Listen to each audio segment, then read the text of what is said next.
Hello, Trail Seeker, and welcome to another exciting episode of the Learn True Health podcast. Today, we have an interesting discussion with a doctor and PhD as we navigate the world of hormone replacement therapy and navigating our own care in this system that is not perfect and really requires us to be diligent when it comes to our own advocacy.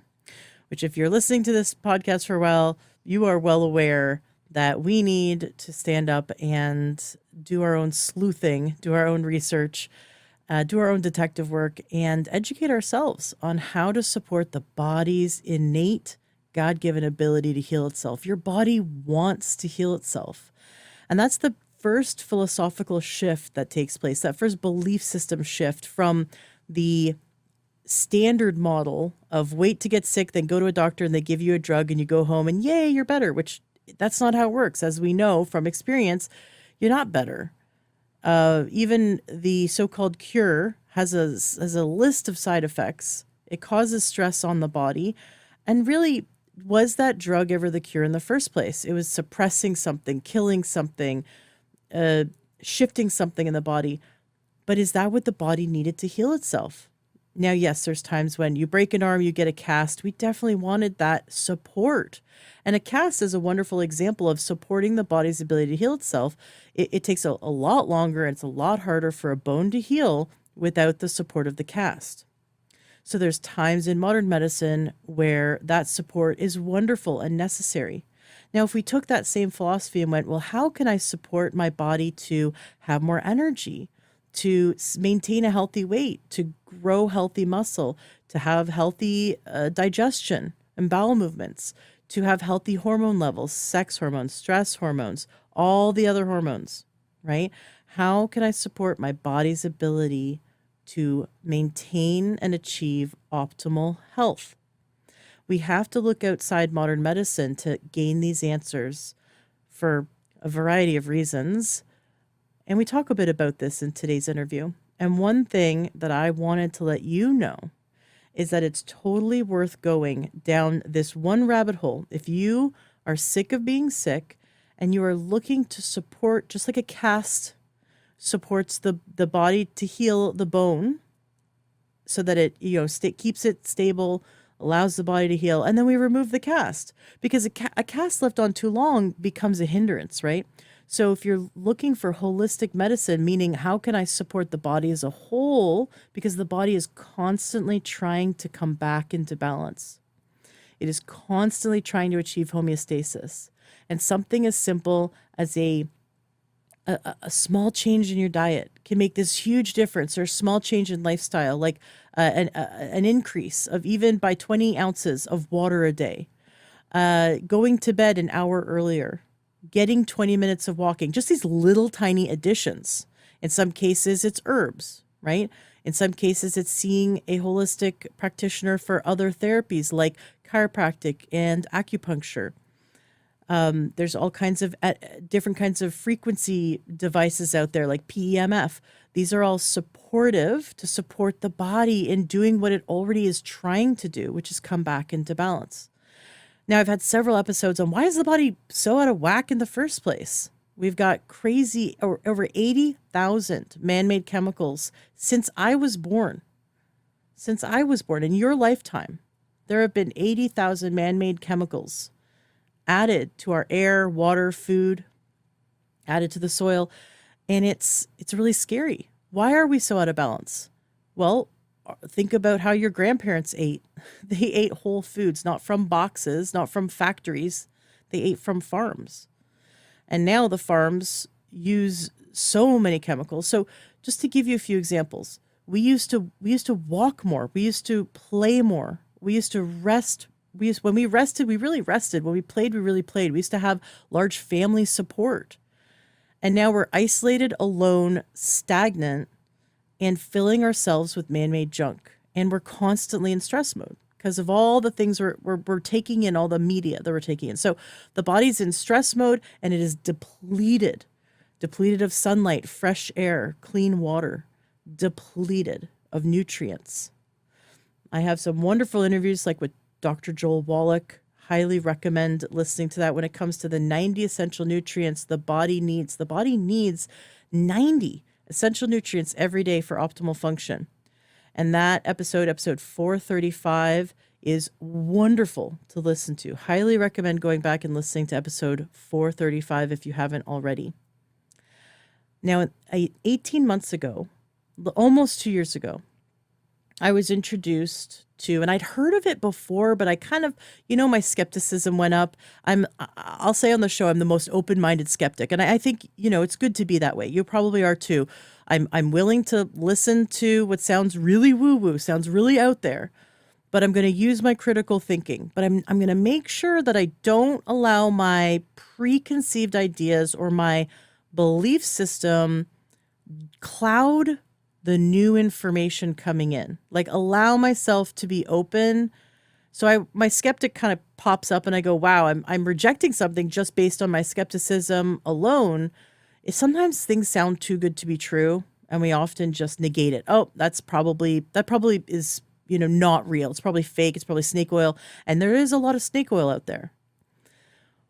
But I started to see thousands of people getting results, and there's over 100 studies that showing powerful results, and they had a money back guarantee. So I was like, okay, I'm going to give it a try. It's a technology. It's a wearable technology. It's quite affordable. They could charge a lot more for this, which I was really surprised. It's very affordable. It's a wearable technology, and it stimulates your body wanting to heal itself. It stimulates it. And there's no side effects. It's safe on infants. It's safe on pets. It's safe on anyone, any age, any size. And you don't absorb anything. It's not a molecular medicine. It's a frequency medicine. So with that said, I tried it. I got huge results, which I was really shocked because of how skeptical I was. But, there's a money back guarantee. So I was going to give it a try. And I couldn't believe how well it was working, not only for myself, my son, my husband, my other family members. Then I got my friends to try it, and it all worked for them. And then I started introducing it to my clients, and now I have over 200 clients using this successfully and getting great results. They're getting so healthy that their doctors are taking them off of their medications. And that is my goal, my number one goal. And I've probably said it 100 times on this podcast over the last 8 years, that this is my number one goal, is to help you get so healthy that your doctor takes you off your meds because you no longer need them, right? Now, whether you need them in the first place is another thing. It really is, person dependent. But I think people are being overprescribed drugs and underprescribed lifestyle changes and dietary changes and the things that we're lacking. Dr. Joel Wallach, the man I had mentioned, who's one of my mentors, he will often say, like, you didn't have a drug deficiency, you had a blank deficiency, like a calcium, magnesium, B12, whatever the nutrient was. People will have deficiencies in those, but the symptoms show up in a way that the doctors will prescribe drugs, or that there needs to be a necessary diet change. I've seen Dr. Wallach get people so healthy using natural medicine. When I say natural medicine, I mean as close to nature as possible. I've seen him get people so healthy, their kidney function returned and they no longer needed dialysis. I have seen him help people save limbs, gangrene in the feet, about to be amputated. He helps them, and now they no longer need their feet to be amputated. I have seen him reverse all forms of disease, the most common diseases you can think of. If you could think of a disease, he's helped people reverse it using natural, as close to nature as possible, holistic medicine. So when I say holistic medicine, I mean supporting your body's ability to heal itself, because your body is constantly striving for homeostasis and it wants to heal you. It wants you to be as healthy as possible. And we are getting in our own way by making silly choices, like staying up late and eating sugar and drinking alcohol and, the regular stuff that we do that we don't know, right? Because everyone does it, but everyone's sick. Everyone around us is sick. Everyone around us, 70% of adult Americans are on at least one prescription medication. that should tell you something. We should not be this medicated, and yet we are. So I'm on my soapbox letting you know that there is a holistic, very effective, very affordable type of technology. And you can listen to 2 interviews about it. Episode 496 with Trina Hammock and episode 517 with David Schmidt, who's the creator of this technology. It's been around for 20 years. So I started using it with my clients and getting just such good results. My clients having their doctors take them off. Their doctors, like after the labs are showing, oh, you no longer need this thyroid medication. Okay, we're taking you off that.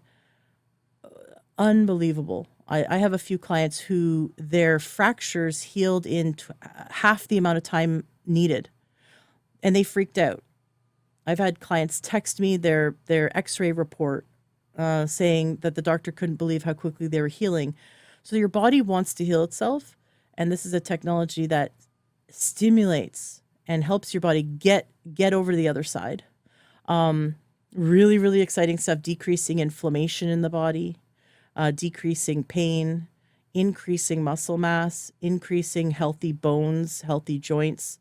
There's women who've reported after their DEXA scan, after using this technology for about a year, sometimes half a year, as little as half a year, that their DEXA scan showed that they're no longer in osteopenia or osteoporosis. So there's really, really exciting stuff. But there's, like I said, about 100 studies. And in addition to that, I've spoken with many doctors who are holistic doctors who are using this technology with their clients and with their patients, and they're seeing these results.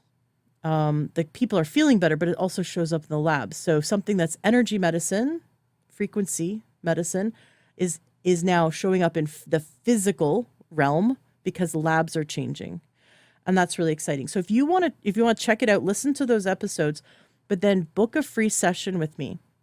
I love chatting with you guys. You can go to my website, learntruehealth.com. In the menu, click on Work with Ashley James. Select the very first thing at the top. It's a free, about 20-minute, sometimes a bit more if you have more questions. I'll sit there longer on the phone if you have more questions. But about 20-minute phone call where we discuss this type of technology, and I can help you order it the right kind, because there's different ones, the right kind you need, and I'll show you how to use them so that you place them correctly on the body, on the meridians of the body for you, for the outcomes that you're looking for. It is phenomenal. And the cool thing is there's a money back guarantee. So like I haven't had someone yet who they didn't feel a shift in themselves, that they didn't feel like it got results. But if you, because I also don't believe in, that there's like silver bullets out there, like, oh, this works for everyone. Like I think we're so unique that I'm not going to say everything's going to work for everyone. So if it doesn't work for you, the cool part is you can get your money back, and there's no risk. There's no risk. But I've seen so many people get such great results that I'm singing this from the rooftops, that if there was a natural way to support your body's ability to come back into balance without side effects, with no risk, and it's affordable, then you would want to know about it. So that's why I'm recording this for you, letting you know. You could also share it with your friends and family, and even pets. Amazing. I've seen so many things with animals. I saw one animal who, in 10 days of using, there's 2 specific patches for this, stimulating healing, that their milky eyes went away. The glaucoma in their eyes went away. They got their vision back. I watched as a dog with hip dysplasia went from being in excruciating pain within minutes. You could touch the dog down by their hips, and within 2 weeks, the dog was able to jump back on the bed to help its owner. It was a service dog. And this dog wasn't able to jump before because of how much pain it was in. And everyone around this dog is saying it's a new dog, that the dog is just completely out of pain, is jumping around. It's happy. It's running. It wasn't doing that before. I had a client who's had a puppy who was dying. They had no idea why. They spent $7,000 on this dog, had no idea why. I told them what patches to put on the dog. And 3 days later, they texted me back and said the dog is completely back to normal. Do not know why. The vet had no clue why this dog was sick in the first place, but it was the dog. They spent so much money on this dog with medications and oxygen tent and everything, and the dog was just wasting away. Went from lying there all the time, just wasting away. 3 days, less than 3 days, the dog was eating again and just up and at it. And I've seen people use this on horses. We have actually a lot of studies done with horses and how quickly it gets them out of pain and decreases inflammation. Now it's really cool. And anyone who wants this, sign up for a talk with me, a little chat with me, a free chat with me. Go to workwithashleyjames@learntruehealth.com, and I can send you an email with the images of they take a special kind of camera that it's called thermography, and the camera can measure your heat in your body and inflammation. You could see it visually. And there's video thermography of people who put the patches on, and you watch as the inflammation leaves the body. And you watch as the person, like the entire body decreases in inflammation and the person's out of pain. It's so cool. This helps with sleep. This helps with hormone balancing at the hypothalamic pituitary adrenal axis. It's really cool. So, I mean, I could go on for days about how cool this stuff is, but I wanted to let you know, if you didn't know about it already, you're going to want to try it. LearnTrueHealth.com, sign up for a free chat with me, work with Ashley James in the menu bar. I'd love to help you with this. And go check out those 2 episodes, David Schmidt, 517, and Trina Hammock, 496. And I'd love to be your guide to helping you to purchasing these and how to apply them, because we use this in conjunction with Chinese medicine protocols.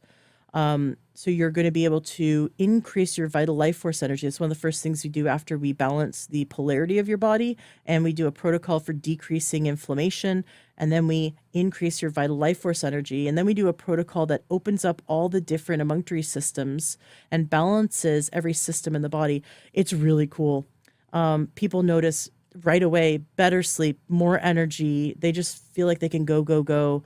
So if you're dragging, you're going to want to try it. Welcome to the Learn True Health podcast. I'm your host, Ashley James. This is episode 522.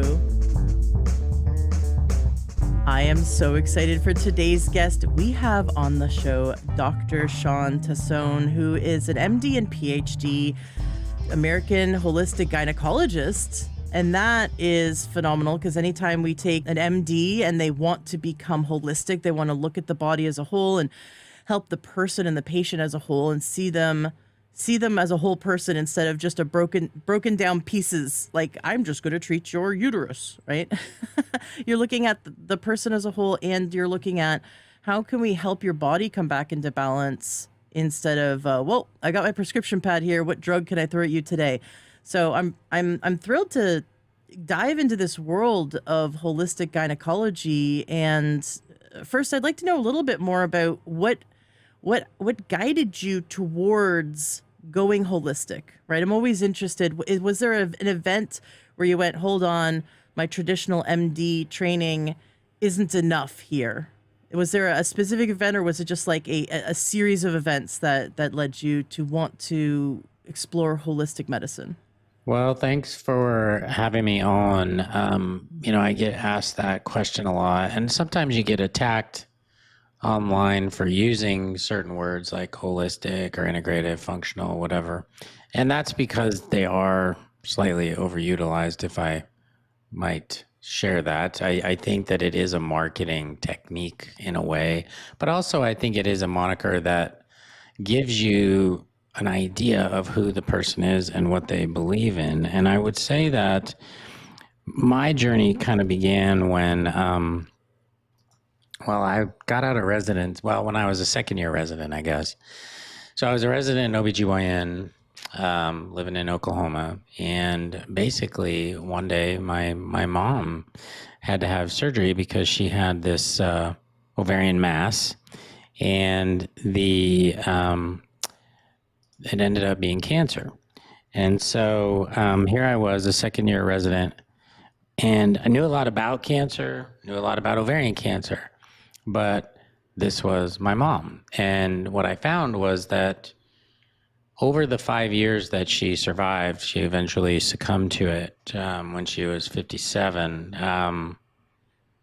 I realized she'd call me like the day before her chemo.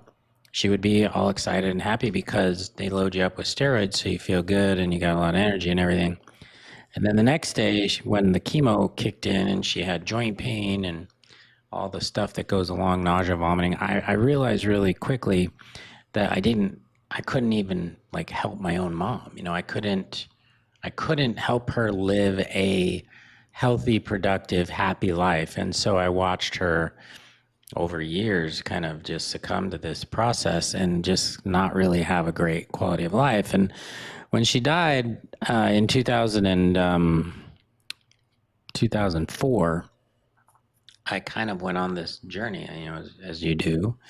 I'm an only child, so as I went through this on my own, and as you find yourself in these spiritual crises, you often go to Sedona, which is where I went.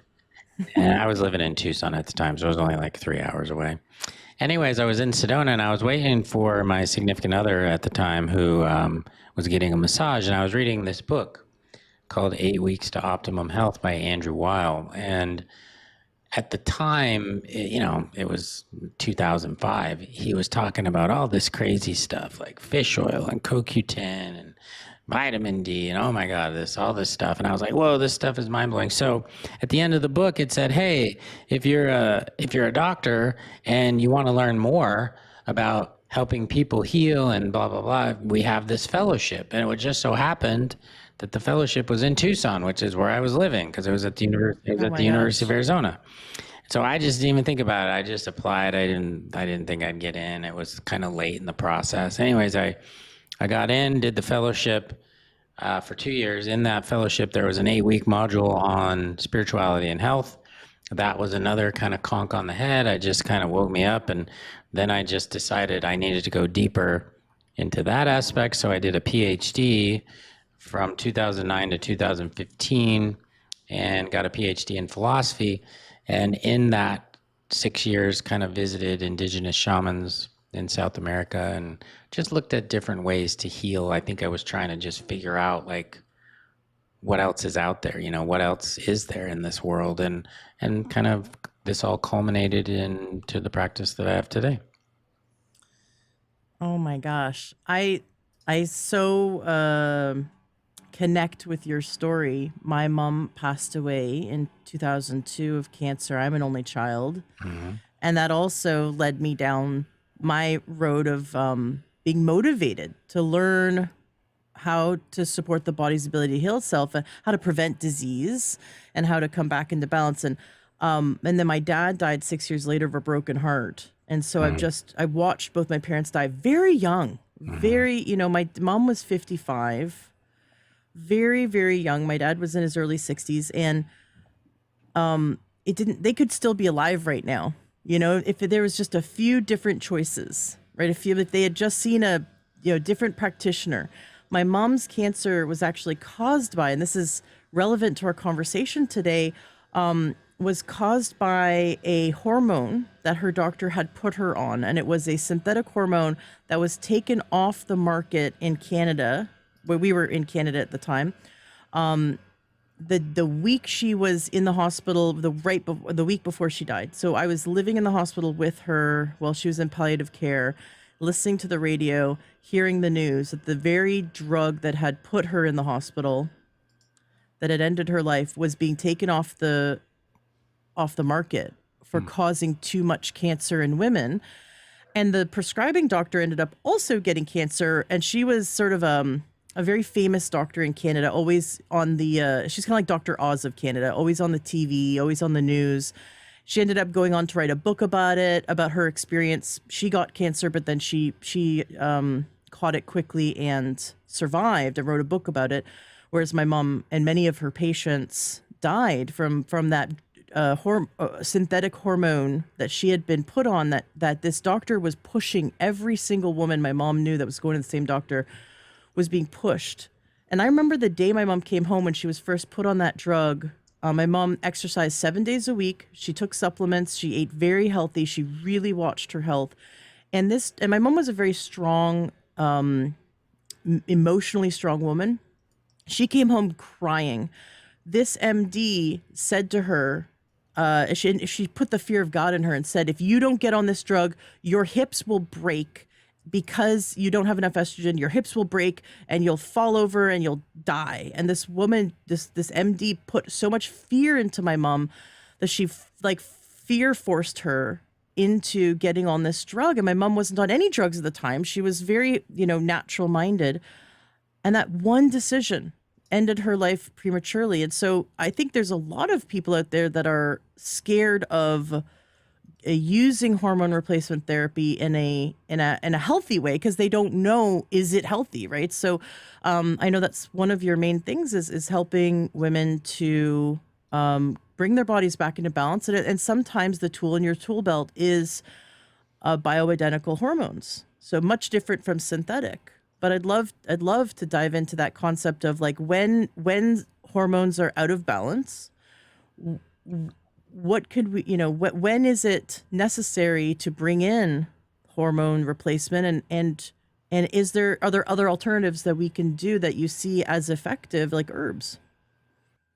I mean, first of all, the concept of hormone imbalance is hotly criticized by many of my OBGYN colleagues that are quote unquote influencers online. They will say that hormone imbalance isn't a real thing, it doesn't exist. And the reality is they're getting caught up more in the semantics of the word imbalance because theoretically, yes, a woman is always cycling.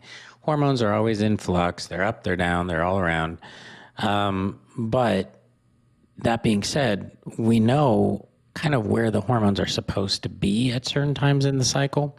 So any self-respecting physician that is quote unquote an expert in women's health would have an idea of where the levels should be at certain times in the cycle. So if you know when you drew the blood, then you know that this isn't where it's supposed to be. So I do think that they get caught up more in the semantics and shooting things down than they really seem to care about the actual balance. And what's funny, if you look at an issue, say like polycystic ovarian syndrome, which is an imbalance. You have high estrogen, high testosterone, low progesterone, insulin resistance. There's all kinds of things. If that isn't a hormone imbalance, then why is the number one go-to treatment for most of my colleagues birth control pills, which are hormones, which override the ovaries, shut the ovaries down, and shut down the imbalance? It's contradictory to not see it that way. It's just that they get caught up more in the word. So like, let's say bioidentical, you mentioned. The sham organization that I call the North American Menopause Society doesn't like the word bioidentical. And it's because they didn't come up with it. So they changed it in their wording. They call these hormones body identical, which just goes to show you the hubris of the physicians that they need to change a word that has been used for 30 years because it wasn't their word. It's the same thing. It means the exact same thing. It's just that they didn't come up with it. So when you look at bioidentical, synthetic, yes, those two things are different. The thing about bioidentical is there's multiple variations of dosages, estrogen, progesterone, testosterone are all bioidentical. And then you get the confusing piece of bioidentical versus synthetic, FDA approved or not. A lot of physicians will say bioidentical hormones are not approved by the FDA, which is totally wrong. They are. It's just that the pharmacies that compound bioidentical hormones aren't FDA approved, but the actual hormones that are utilized are FDA approved.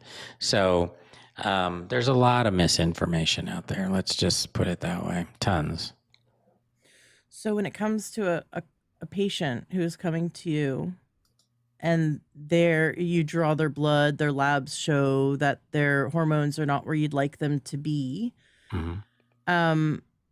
Is your first tool bioidentical hormones, or do you find that you can get really good results with diet, lifestyle, hormone herbs first?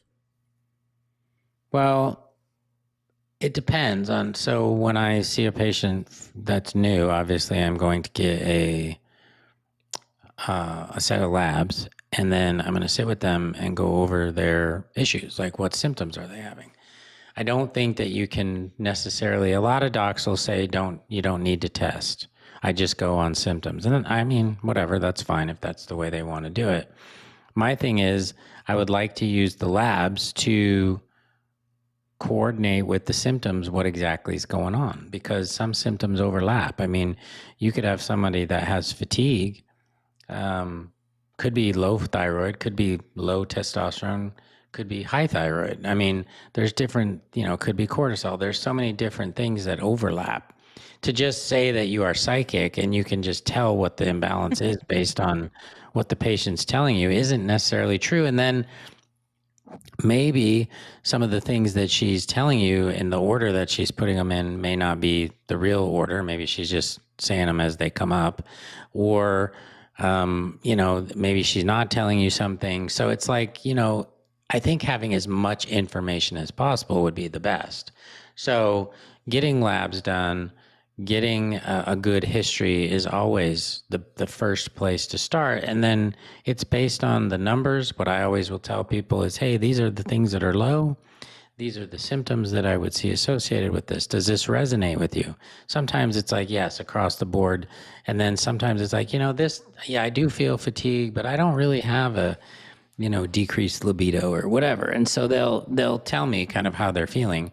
And then I'll just base the therapy on them and what they're trying to achieve. Every doctor I've ever been to, my first visit, it's so funny that everyone they're like, "Aha, I know what your problem is. It's thyroid."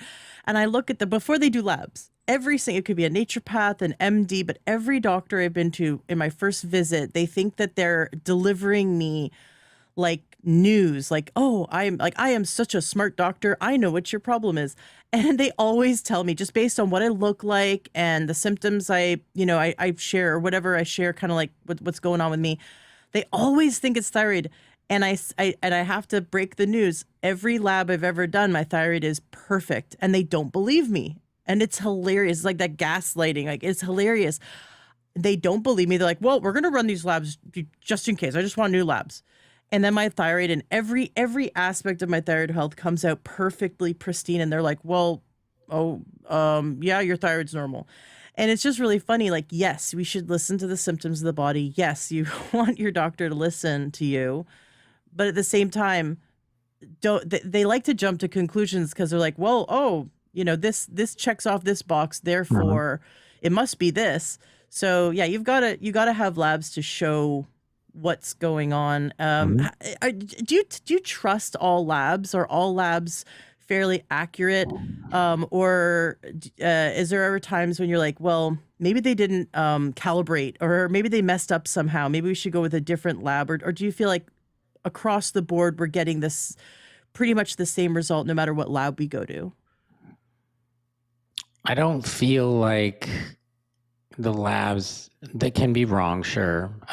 If I saw a lab that had a weird thing, like if it was like something I wasn't expecting, like DHEA or something was like way high, like 4 times normal or something weird like that, then what I usually will do is repeat it. If I get two that are that, then I usually will believe it at that point. But I never, yeah, I don't usually take, if it's an anomaly, like something that I've never seen, like, my God, that's crazy. I just always Um, wonder if the machines themselves, like if they're not calibrated, or sure. if we should go with a completely different company and see if we going to get the same results. Right. Yeah. No, that can always be an issue. That's why I would never. I mean, I'm saying it now, but I usually never say never or always.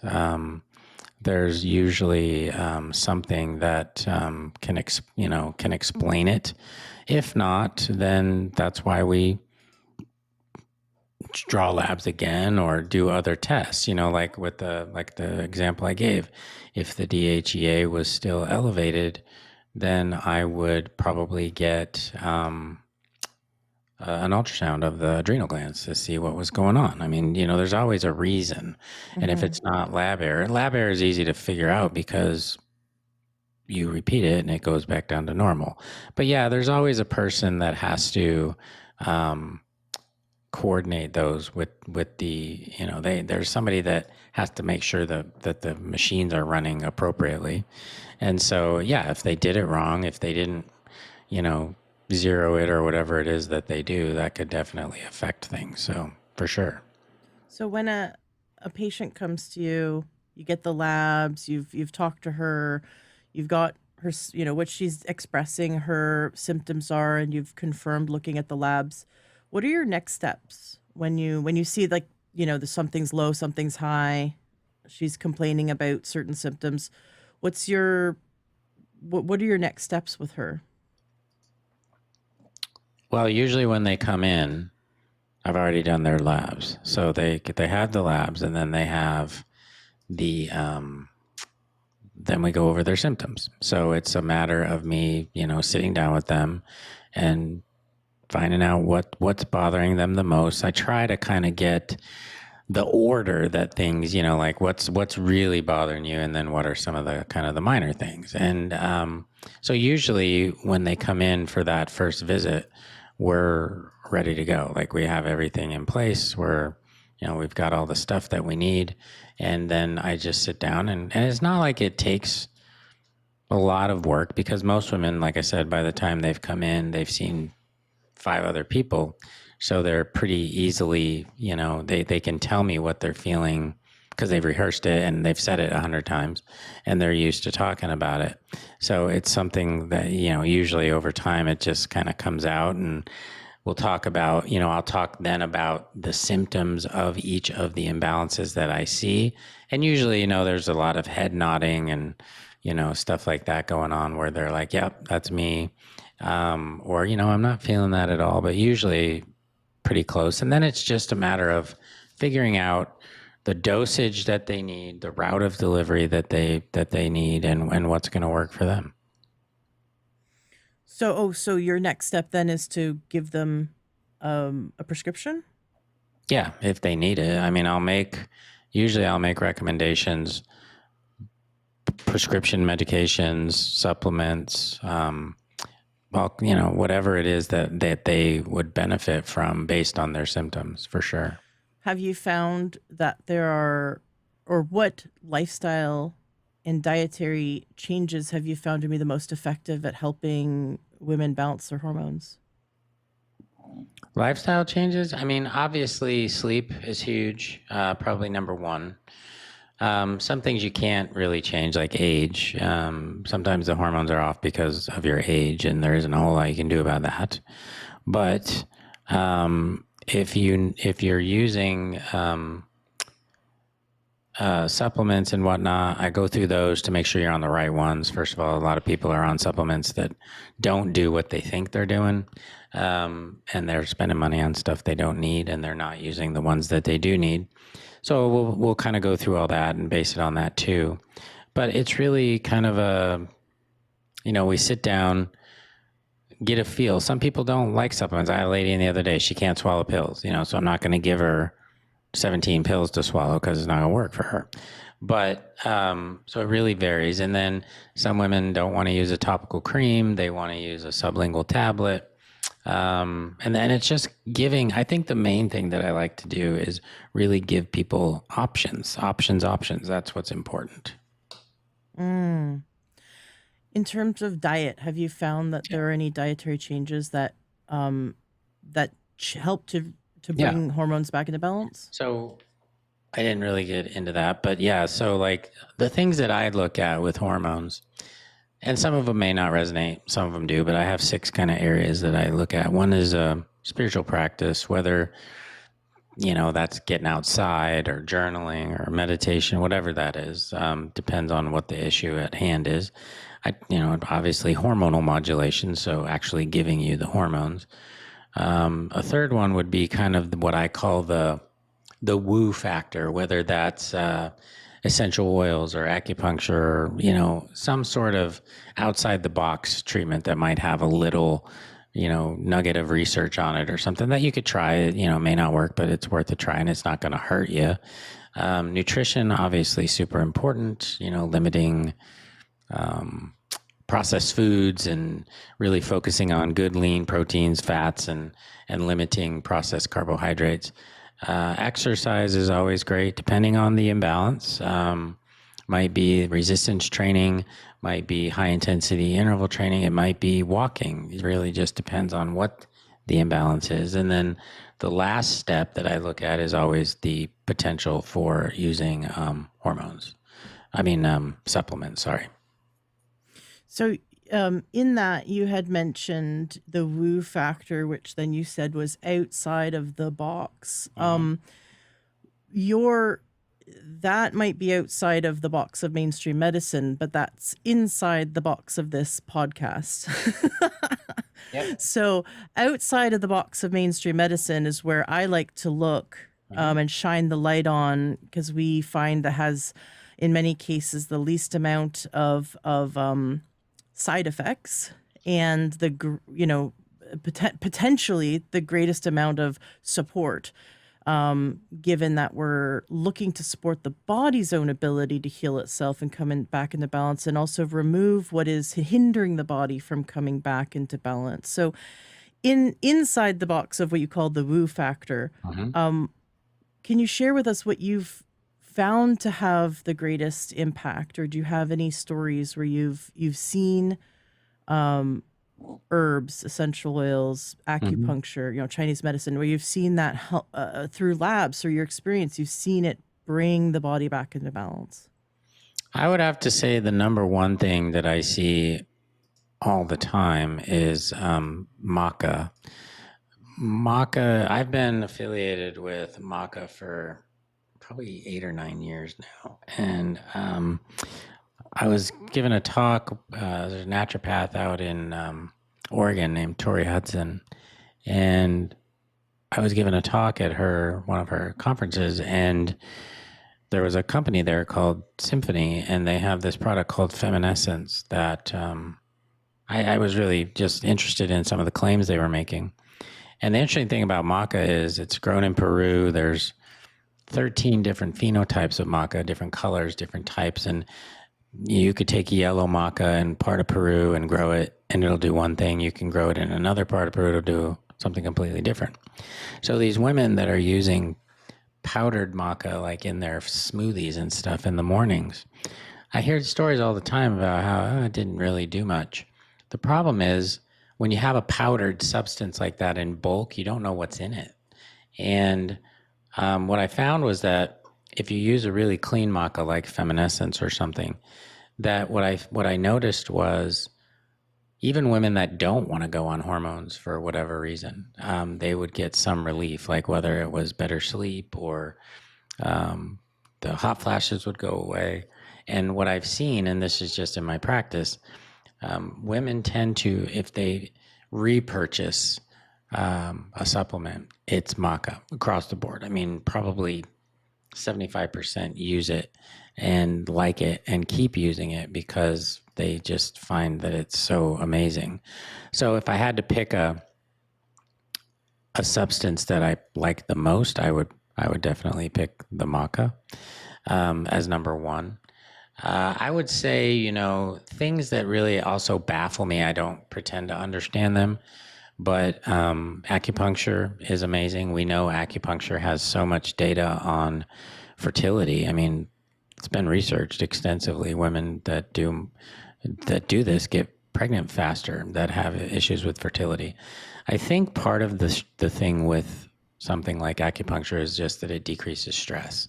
I mean, I do think that anything that's going to help you, I mean, I know it sounds funny, but it's like if you lay on a table for 45 minutes and just relax, that could be part of it. Now, I don't pretend to know the meridians and I have friends that do this for a living and they explain it much more eloquently than I do, but it makes sense to me that, that would make things better. I don't understand it. I don't understand all the nuances behind it and everything, but it is something that I refer women out all the time for acupuncture.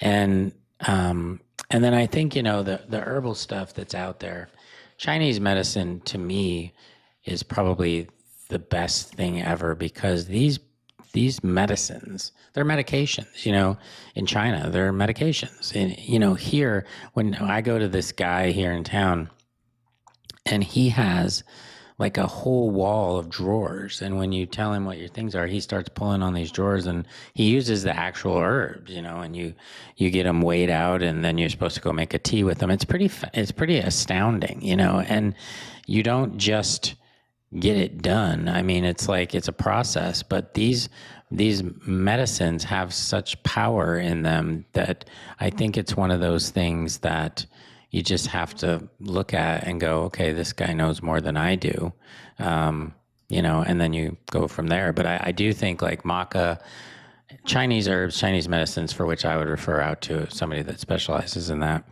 acupuncture, and then you can get into the essential oils. I think essential oils are kind of tough because there's so much out there about them. There's so many people that are selling them and doing all these things, but it's like, do people really understand the way these things work? And I think those are extremely powerful as well. Mm-hmm. I interviewed Dr. Anna Kabeka, episode 326, and she raves about maca.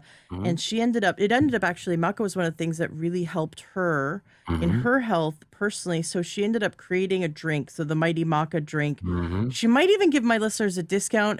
My listeners know to use coupon code LTH whenever they, try to purchase things that are promoted on my show. Yep. I seem to remember she might have offered a discount, but I drank it once. She sent me a sample. It was delicious. I was surprised because I was expecting, healthy things don't taste good, right?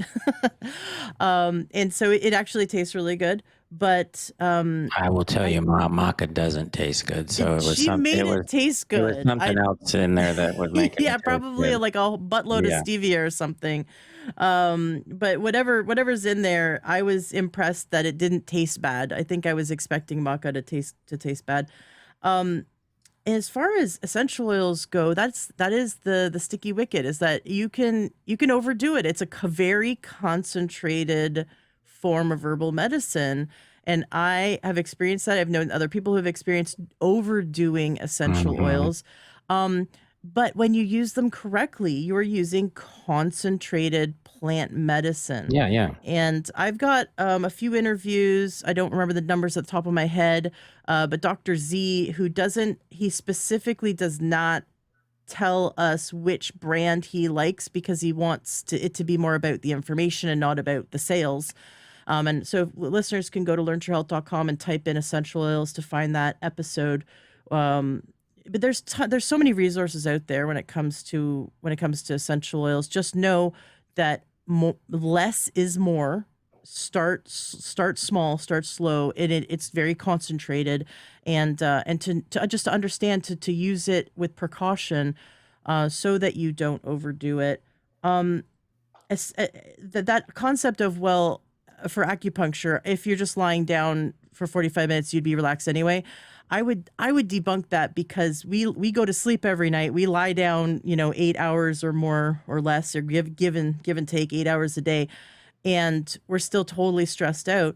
But you get acupuncture, and within 20 minutes, less than 20 minutes for me, I am totally zonked out, like Mm-hmm. you put drugs in me, like an anesthesiologist came by and filled me up with something that makes me high as a kite. I can really feel my nervous system go into that parasympathetic rest and Mm-hmm. digest state, and it's wild. It's absolutely wild. And you can do acupressure on yourself if you wanted to, instead of going, if you want to just try it at home.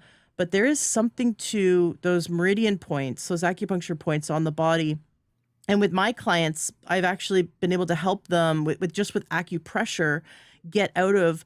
I've had several clients get out of a panic attack with acupressure, and that was phenomenal. And I was on a video call watching them melt as their tension melted, and you could just see their whole body, their physiology come out of that panic attack. Just really interesting how that we can use it even in our own home to bring down the nervous system back into a state of rest and digest. Um, so the hormones, you've been talking about things other than sex hormones. You've been bringing up thyroid, Hmm. right, and cortisol. Hmm. But as a gynecologist, are you more concerned about sex hormones, or as a gynecologist, you're looking at all hormones in the body? I think, the hormones that I look at are going to be um, obviously estradiol, progesterone, testosterone, thyroid, DHEA, vitamin D, and cortisol. Those would be the big ones. I love that Occasionally, you. we'll look at Uh, insulin too, obviously. I love that you brought up vitamin D as a hormone because that's not discussed well enough. What are the levels you want to see your patients like when it comes to their blood work? What levels would you I say are ideal for vitamin D? Vitamin D, probably 60 to 80, somewhere in there. Unfortunately, there's a lot of people out there that overdose themselves on vitamin D. And you have to remember that vitamin D is fat soluble, so it will sit in your fat cells. So you can eat too much of it. So I always want people to remember that. Um, the point being is that you can, 5,000 units a day usually is a good amount. Some people take more than that, but I wouldn't take more than probably 50,000 units a week. Um, but yeah, vitamin D, most people are low, but that's what some people I do see are a little bit on the higher side. What do you do holistically, naturally to prevent disease? What are the like your main things that you make sure you wake up and do every single day to keep your body in balance? I'm horrible. I probably don't do that. I probably should. A bit of a hypocrite, but sometimes the doctors are probably the worst patients. I do think that sleeping, God, for me, and I'm not, men don't have a menopause, but as I've aged, I've really noticed that sleep is really hard for me. And I can tell you that I do feel a lot better when I sleep better. So I would really focus on, the sleep hygiene piece for me. Cold room, dark if that's what you like, sound machine, no sound machine, whatever it is. And then in the mornings, try. This is, you see people doing these cold plunges all the time. And women don't necessarily need to do those every day. I think if you do them every day, you could potentially give yourself a cortisol spike, which may not be something you want to do, but maybe 2, 3, 4 times a week. But if you don't have a cold plunge, you can just, when you're in the shower, what I usually say is turn the water as cold as you can get it for up to a minute. And you can always work your way up to it. What that's going to do is, one, it's going to kind of just kickstart you. It's going to get you, wake you up more than any coffee ever could. But it's also going to give you a little bit of a reset with your adrenals. The other thing, and this is a fun one, is you can eat 1 or 2 squares a day of a good cacao chocolate, at least like 67% chocolate. I did a YouTube video a while back where I ate chocolate from milk chocolate all the way up to 100% cacao. I think I had 8 or 9 of them. Man, what an adventure that was. You start getting up around 80, 85%. And I know people out there that eat 100% every day. I don't know how they do it. It's like, I remember one when I was a kid, I was like, I don't know, I was probably 8. And I wanted my mom to make cookies, and she wasn't doing it. She wasn't doing it. And I was like really wanting this, powder. I was like, I'm going to just eat the powder.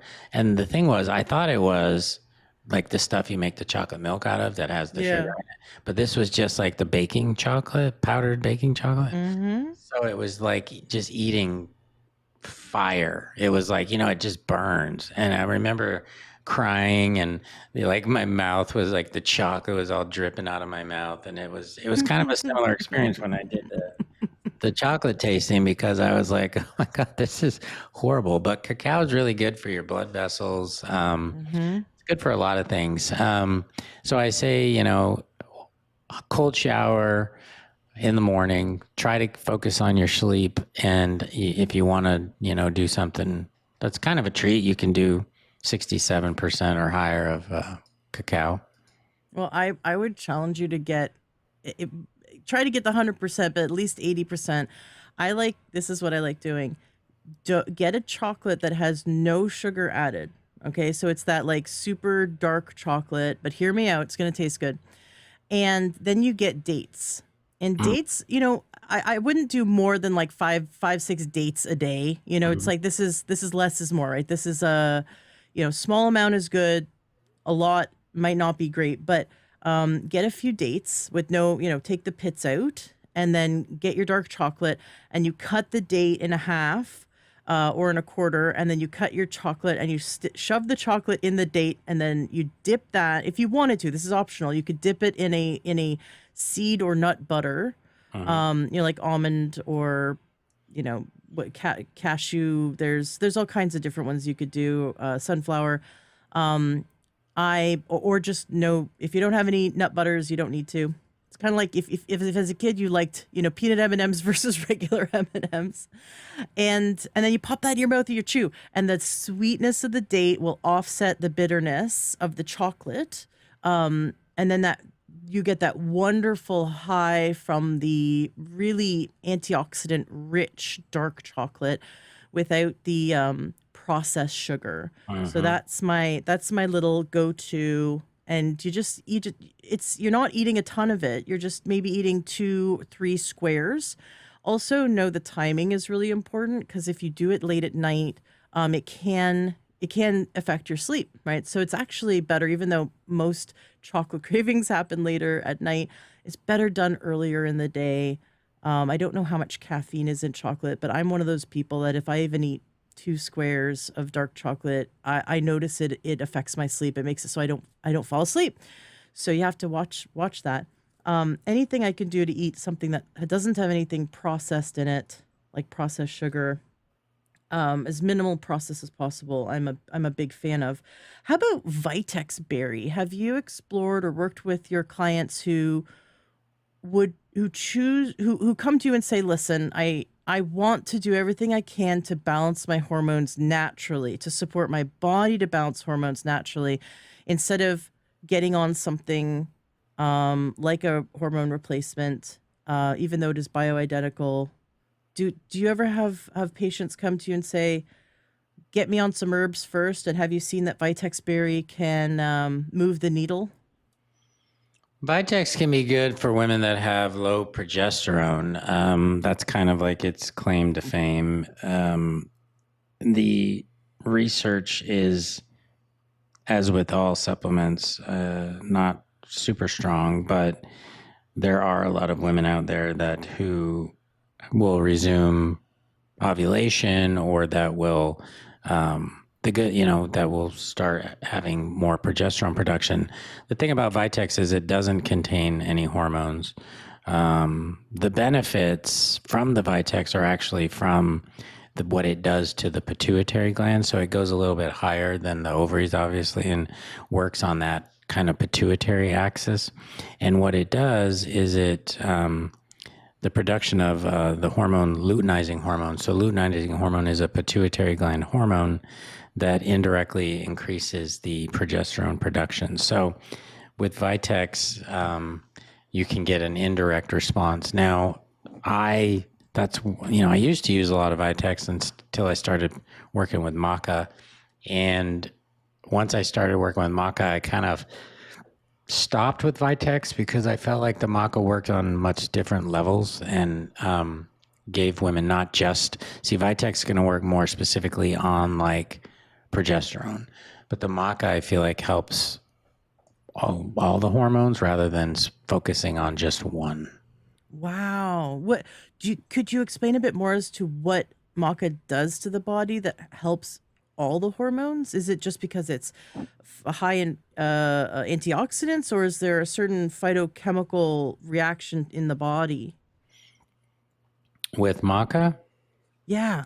the problem with Maca, there's been quite a bit of research, especially by the company Symphony, that does feminescence, there isn't a definitive reason for it. Like, we don't know exactly, but it's obviously a natural antioxidant. It does help produce more glutathione and something called superoxide dismutase, which is a Mhm. strong antioxidant. And we think that this may have something to do with it. But there was I think one of the earlier studies that was done around 2006 that showed that it can help modulate the hypothalamic pituitary axis, but we don't know the exact mechanism of action. Like, they haven't been able to tell you. They haven't isolated why it does what it does, which is Wow. fascinating, because you would think we could, but that's what I'm telling you. It's like, if you take, like, let's say black maca versus gold maca, one might be good for men, the other one might be good for a woman with PCOS. Um, you might also have one that's good for menopause. So it's really interesting. And if you take, like, let's say gold maca works for PCOS, but you take the gold maca and you grow it in another part of Peru, it might do something totally different. So you really have to have an understanding of the plant. It's, like I said, there's 13 different phenotypes of maca. And what's fascinating is, if you talk to some of the indigenous healers and the farmers that farm this stuff, they used to use it years and years ago for like hundreds of years ago, for women that had issues with their periods, like painful periods, heavy periods. They would eat maca, or they would make a tea out of it, and they would get better. So it, just like anything else in this world, these companies that find things based on talking to the indigenous healers who, like, yeah, we use that bark of that plant, or we use, the interesting thing, if you look at it, and this is a totally different topic, but if you look at a plant like ayahuasca, which is a vine, just, sitting there in the forest, how did they know that eating that vine, and you didn't just eat it, but you got to boil it for 8 hours? And if you boil it for 8 hours, it'll give you this psychoactive thing. However, if you just took ayahuasca, there's a chemical in your stomach called MAO, monoamine oxidase, that will break down the ayahuasca in about 3 seconds. So you get absolutely no effect. However, there's this other vine that grows next to the ayahuasca, that if you boil that with the ayahuasca, there's a chemical in that vine that blocks your monoamine oxidase, so you have this psychoactive experience. How did they know to do that? And if you ask the shamans, because what I did when I lived, I'm like, how the hell did you know that? Because how did you figure this out? And they were like, the plants tell us. And so I do think there's this, I don't know, this kind of unseen, unknown language of these plants, that they're there for a reason, many of them, most of them. And we just haven't figured it out yet. I mean, we've been living with plants for thousands and thousands and millions of years.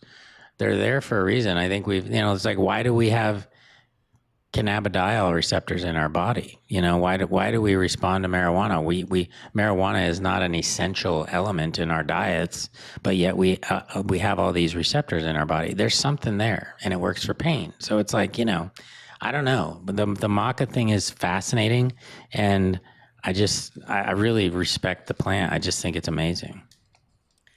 I have an interview about ayahuasca, episode 379 with Teresa Vigorino. Super interesting. If for listeners who don't know a lot about ayahuasca, really interesting to listen to Teresa's experience. She went down to Peru, had the experience. She's been back several times, and now she takes a tour once a year. She found a really good area to go to, a really good center, that because she had some sketchy experiences, which led her to find a trustworthy one. But she shares her experiences in great detail in that interview, episode 379.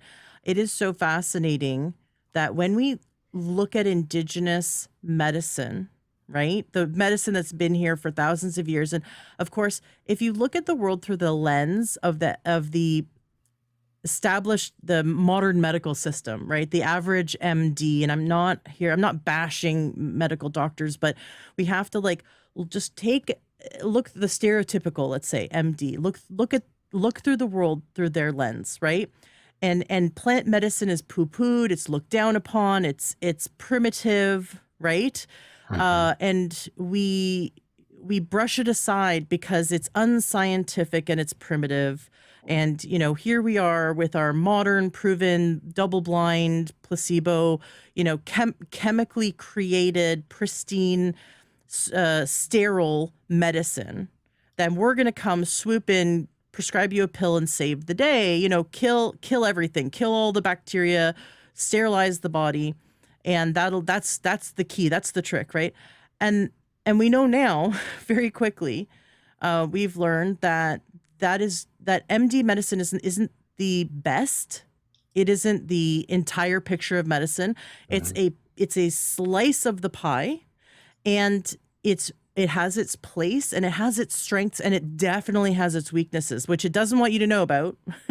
And in the last 4 years, people have gotten canceled, taken off of YouTube for trying to point out the weaknesses, right? So Mm-hmm. they do a lot to try to protect. The AMA is not in your best interests, right? The FDA is not always this, all these big organizations, not always out in the best interests of our health and healing. And we just have to look at it a little bit cynically, but look at it through the bigger picture lens. How about we look at the world through the lens of like these shamans, for example, or indigenous healers? How about we look at through the lens of a 5,000-year-old form of healing, right? Like we go to Asia and India, and we see these types of methods, or we go to Peru. And Mm-hmm. what have we been doing as humans for thousands of years? And now through their lens, right? So they look to the earth, they listen to the plants, they support the body's ability to come back into balance. And now stand in their feet for a minute and look at our world. How crazy are we to think that we're smarter than plant medicine, that we're smarter than God, right? That we're smarter than how we've been living for thousands of years, to come in and within the last 100 years create chemical petroleum-based medicine and say that every other form of medicine is quote unquote alternative and outside of the box. So the quote unquote alternative has actually been here a lot longer, been proven, right? And we can't even, in modern day world, describe why. We can't even figure out why, for example, maca even works, but we know it works. So it's worth stepping out of our own perspective and looking at it through the lens of someone else to see where we've been wrong, to see where we could learn and grow. Like I invite everyone to step into the shoes of someone who's in the politically opposite spectrum of you, and actually genuinely try to learn. Look at your own political views through someone else's eyes.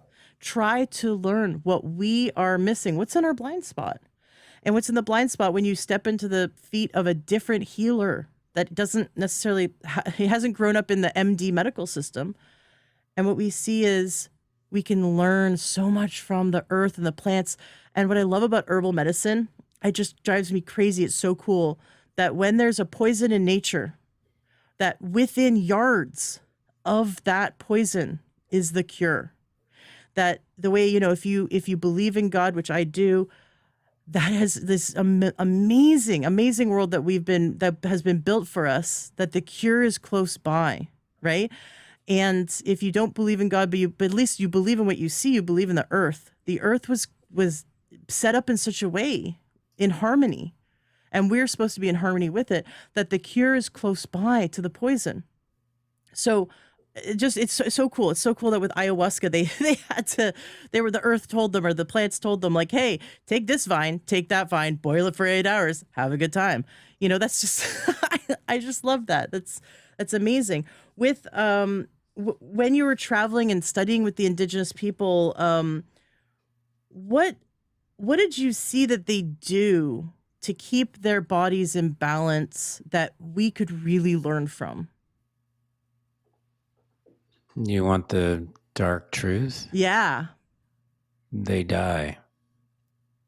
I What do you mean, I know it sounds dark, but really that's the secret. What they do, so like the Huichol, who are a group in Guatemala, they are kind of the original peyote shamans. And if they allow you in, harvesting the peyote buttons off of a cactus, it's just the little circles that grow on top of the cactuses, and then they dry them and grind them up, and you do peyote. In order to be a part of that harvesting process, which is very spiritual, they walk through the desert and the cactuses only grow in a certain area. And they will tell you that in order to do this, in order for them to let you in, you have to die. And you're like, okay, I'm already here. So what's this mean? And basically what it means is you go out into the desert and you dig your own grave. And it's really fascinating when you do this, because even when you're dying, metaphorically, you still have the same character flaws you have before you even got there. So I'm like, okay, I got to do this. I'm going to do this. But typical Shawn, when I'm doing stuff like that or building IKEA or whatever, I'm cutting corners. I'm not, so I didn't make the biggest grave ever. And then at night, you have to get in. They cover you with a piece of plywood, and they cover the plywood up with dirt. They tell you you can bring in whatever you want, anything. So I'm like, cool, I'm going to bring in a book. I got a flashlight, got all this stuff, and I get in there and they put me in as, the first thing I did was turn on my flashlight, and I realized immediately I didn't bring my grave big enough. I'm like, holy cow, this is tiny. So I turned off my flashlight because I was like, I can't even look at this. It's too confined. But what happened was, over the night, they sing. They sing all night while you're there, so you can hear them. And it was interesting because I realized all the stuff that I brought into the grave didn't matter. I couldn't use any of it. I'm dead. What mattered was the songs, because it kept me tethered to the place. It kept me tethered to the land, to the people. And what I realized was the singing, at least for me, were all the people that were still alive that were talking about me. Like, oh, remember when Dad did this? Or, yeah, he was a great, doctor or whatever, good friend. That's what meant something to me, not all the stuff. It was the people. And then in the morning, you're born again. You come out of the ground, and it's like you're Jesus, you're reborn. So it was quite a profound experience. And I think that experience in and of itself was profound enough for me to have really just moved on and gotten whatever I needed out of it. But to become a part of something bigger like that, and then learning other ways of, I had a great experience with the curandera in Mexico about depression, and there's all spiritist hospitals in Brazil, and there's all these different things out there that you can experience. For us to think that we have, this one way of doing something is a bit ridiculous and narcissistic, I think, on our part. But the medical system, we can bash it, but it is there. If you have an appendicitis, you need your appendix out. So it's got its place, right? It absolutely has a place within our society, but it's like a parasite. It tries to take over and be everything and cut out and all the other things, right? So you're seeing that right now in psychedelic medicine. So what are they doing? There's ketamine clinics on every corner, because of all of the people that are going to Costa Rica and Brazil and all these places to do ayahuasca. They're not stupid. It's business, and they see this as a business. The problem is, when you do this stuff, I wouldn't be surprised if we don't start seeing ayahuasca coming out like with a capsule or something. But what's going to happen is when you reduce this down to business and you take out of it the spiritual aspect, the guided part of it, you can't, like you said, this lady had a bad trip.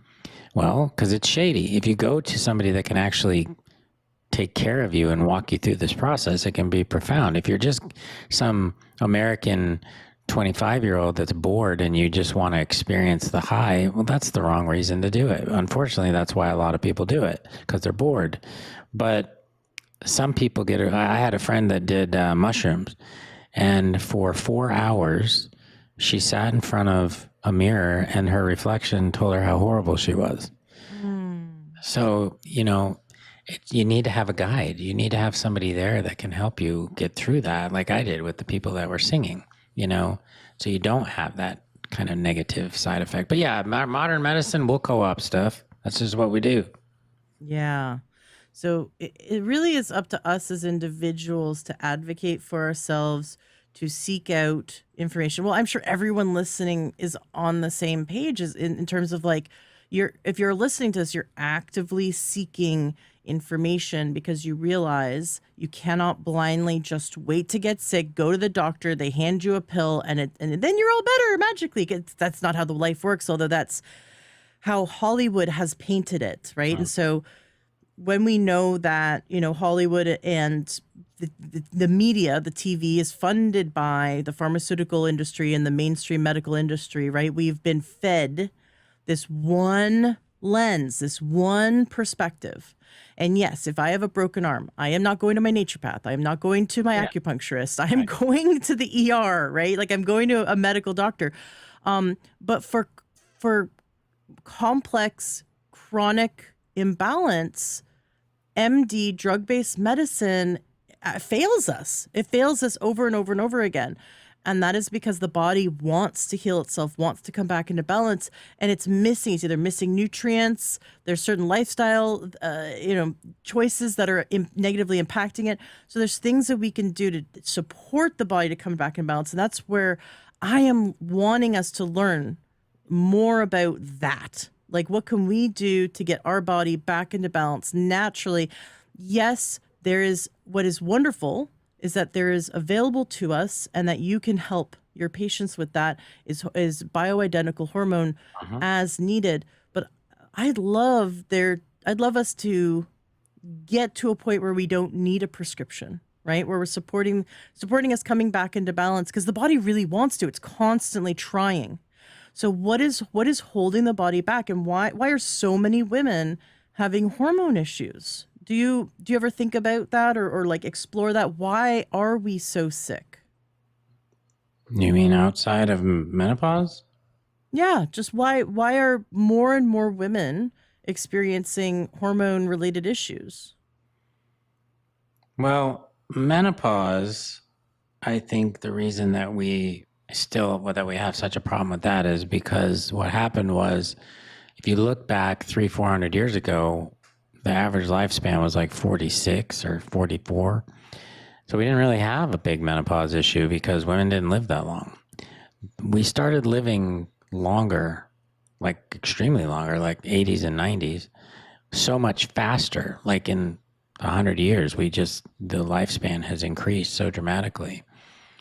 The evolution hasn't really had a chance to catch up yet. So we have menopause. Now, maybe 300 years from now, menopause will move from 50 to 60 as the body evolves. If we didn't, do anything. So that's one thing, I think. Perimenopause, women that are younger, like I see the number one hormonal issue I see across the board in every age group is low testosterone. Low testosterone in menopause is understandable because, again, the ovaries make 50% of the testosterone, so it's going to go down. But in a younger population, 18 to 35, why is it low? And I can tell you why. Number one is because of birth control pills. And I don't mean to rag on birth control pills. I think they're fine for birth control. But what they do is they raise a protein in your blood called sex hormone binding globulin, which then drives down your testosterone. And so younger girls, low testosterone, and doctors will joke, well, that's just another reason why they work, because the young girls that are on them don't want sex because their testosterone is so low. When you get into that late 20s, mid 30s to 50, the low testosterone is more than likely from probably obesity, neuroendocrine disrupting chemicals in the food supply and water, stress, not sleeping, just pretty much just a conglomeration of living in the times that we live in now and the country that we live in. That concept that, well, we didn't really live that long, I think that's only one part of our heritage, though. Have you considered looking at other, like, besides, white Northern Europeans, when we look at other cultures, like the blue zones, right, where we see that other cultures actually lived much longer. And to this day, there are certain cultures where women have far less hormone imbalance than we do in the West. I would debate the blue zone thing. The blue zone, at least what I've read, it's an interesting concept, but it's never actually been proven. And if you look at people like, say, in Greece, yeah, they eat better diets. I mean, they eat more olive oil, they eat more fish, but they also eat quite a bit of meat. They just don't eat the processed garbage that we eat.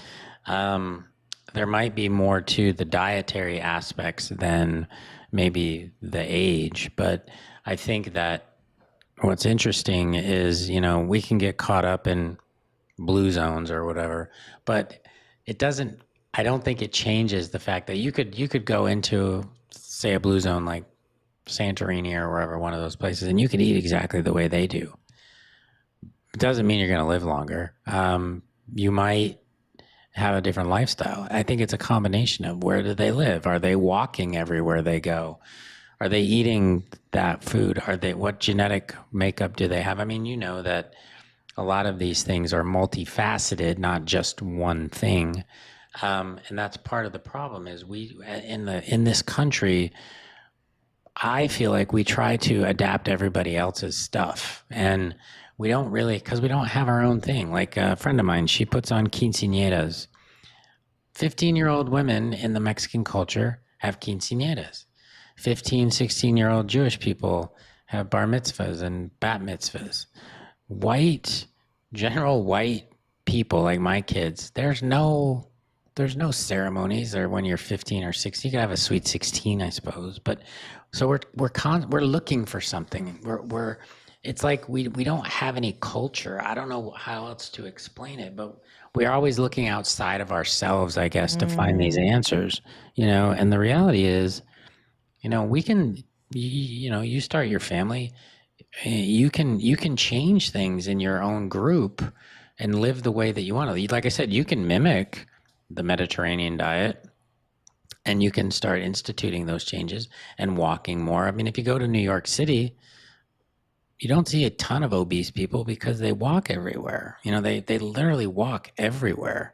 I mean, when I was there, I think my steps were like 20,000 steps, and I didn't do anything different than I would normally do, but you just don't drive, you walk. And, I live 14 miles from my office, so I'm not like I'm going to walk to the office, but I mean, I would if I could. But yeah, I think it's a combination of things, but I really feel like most of this, for our country anyways, is probably dietary, and just that we're not as active as we could be. Yeah, walk more, stop eating processed crap. Well, we know That people that eat less live longer. I mean, that's pretty simple. Not like starving yourself, but people that don't eat as much food live longer. I mean, we've known that for a long time. Look at, the prolon fasting thing. I mean, giving your gut that rest, and having those, the autophagy and the stem cell production is super helpful. And I think you Mhm. can get that by not starving, but, cutting back on things for sure. I have a great fasting interview, episode 230, with Dr. Goldhammer. He talks about that, the autophagy, and just a 3 to 5 day water fast once every few months is like, it's like turning on the dishwasher at night before you go to bed, but for the body. And it's pretty phenomenal. He had one person, a woman who had cancer riddled through her whole body. Her oncologist sent her home to die. She did a 30-day water only fast at his fasting clinic, medically supervised. And when she walked out of there, she was cancer free. And he ended up publishing this as a study, or whatever you do when you publish these things. And just really interesting that the autophagy could, for some people, is powerful enough to, the body wipes out tumors. Not for everyone, but for some people. And then there's really interesting studies around fasting right before chemotherapy. I am not in any way promoting cut, burn, and poison medicine for cancer, but for those who choose the chemotherapy route, because I'm also pragmatic and I believe that whatever tool is best for you, you should go for the best tool for you, but understand the pros and cons. And you got to support the body. You got to clean up the mess after chemotherapy, right? But what's interesting is that there's studies. This is fascinating. So if anyone ever has a friend who's going to do chemo, fasting before chemo significantly reduced. They did this in mice before they did this in humans, but they studied it, they published it, it's out there. It's probably buried though, but you could find it if you looked hard enough. That fasting before, it was like, I think it was a 2-day fast. It wasn't that long before every round of chemotherapy. Significantly reduced all of the side effects to the point where some people didn't lose their hair, didn't get the nausea, like really interesting. And also it targeted the cancer better. And then there's this type of chemotherapy called metronomic chemotherapy, where it's like, almost, I don't want to say microdose, but it's a far smaller dose with they attach it to a sugar, and then they get the cancer to be super hungry, and then the cancer gobbles it up. So it's more targeted. And they use fasting. So interesting how we can use fasting in conjunction with certain medicines. But I'd rather go the natural route. I'd rather prevent cancer in the first place. That's a big thing when we look at look around you in terms of what are the statistics, right? And I like saying this on my show because it's a really quick wake up call. 1 in 3 people are obese, have diabetes or pre-diabetes, have heart disease, getting cancer. Like, it is, one third of each of the population are having this or about to have this problem. And then look at what the average person is doing. What are they doing? What are they eating? Right? What are they consuming? And do the opposite. Try walking instead of driving everywhere. Eat whole foods instead of eat packaged foods, right? Go to bed early instead of stay up late in Netflix, right? Do the opposite of what everyone else is doing, and see if you start feeling better, because it is the accumulation of what we eat and what we do that has led us down this road of disease. Now, you brought up obesity. Can you talk about and shine a light on the GLP-1 pros and cons? There's medications out there, but I also hear that there's certain things we can eat naturally to support GLP-1. What is GLP-1? Why are people in an uproar about it? And I'd love for you to go into teaching us a bit about this. About which aspects in particular? Like, well, for example, for people who don't even know what GLP-1 is, but there's GLP-1 medications, and then there's some natural things to raise GLP-1. Yeah. And there's people saying it's great. There's people saying it's horrible, that we lose muscle mass. Keep in mind, GLP-1s are naturally occurring peptides. Like, they've been around for a long, long time. Probably forever. They just were discovered is the issue. And GLP-1 is a glucagon-like peptide that is made usually in the small intestine and the cells of the small intestine. And whether or not you believe that there are some, there's a lot of companies out there that are now capitalizing on it, so if you see a supplement that says GLP-1 like, blah, blah, blah. To me, that's just marketing, and I find it somewhat atrocious, but because they're trying to sell a product. The GLP-1s, though, they've been used in diabetes for decades. And what they noticed was that people that were using these were basically losing weight. The only reason that it recently took off was because of Kim Kardashian. I mean, she started using them, and my guess is that the celebrities have been using these for years, and just didn't talk about it. But it caught on because of the attention that it got. And what happened was, what's interesting is, like I said, semaglutide and tirzepatide, Ozempic and Mounjaro, they are generically occurring, naturally occurring compounds. You can find them in nature. You can buy them. You could buy semaglutide on your own. You don't need a prescription for it because it's a peptide. The problem is, what happened was, so when you hear all these controversies, like, remember a while back, oh, the diabetics can't get it. All these people are using it for their weight loss and the diabetics can't get it. How horrible. Well, the reason that the companies ran out wasn't because they ran out of semaglutide. They ran out of the pen. So when you patent something, you cannot patent a naturally occurring compound. So you can't patent estradiol, right? It's not patentable. But you can patent the way that it's delivered. You could use, gel or a mist or whatever. But the actual medicine that's in there isn't what's patentable. So the semaglutide isn't a patentable medicine. What was patented was they come with a pen that has a button. You push the button and it gives you the device. Well, because of COVID, they ran out of the plastic and they ran out of the devices, but the product was still there. And so there's plenty of this product around. Then you look at what's the other one? The rates of thyroid and pancreatic cancer. Well, one, pancreatic cancer was never an issue. But number two, the thyroid cancer that was shown in the study was in rats. It's never been reproduced in humans. So that was another fear thing. And then lastly, the muscle loss. The muscle loss, anybody that loses 50 pounds, let's say they did Atkins, let's say low fat, whatever they did, and they lost 40 pounds. On average, about 12 pounds of that would have been muscle wasting. 14 pounds maybe with Ozempic. So it's the same. It's because of the weight loss, because most people, when they lose weight, they're in a caloric deficit. There's no way to really lose that much weight and not have some of it be from muscle density. There's just no way. I mean, you could, I guess, inject yourself with testosterone and do some heavy lifting and do lots of protein. But in order for you to go into enough of a caloric deficit to lose, now we're not talking about people that are losing 10 pounds. We're talking about people that are losing more weight. And the problem is that this got pushed to the forefront. This is, again, my theory. But you have a lot of people out there that make a lot of money on weight loss programs, coaches, nurses, doctors, whatever.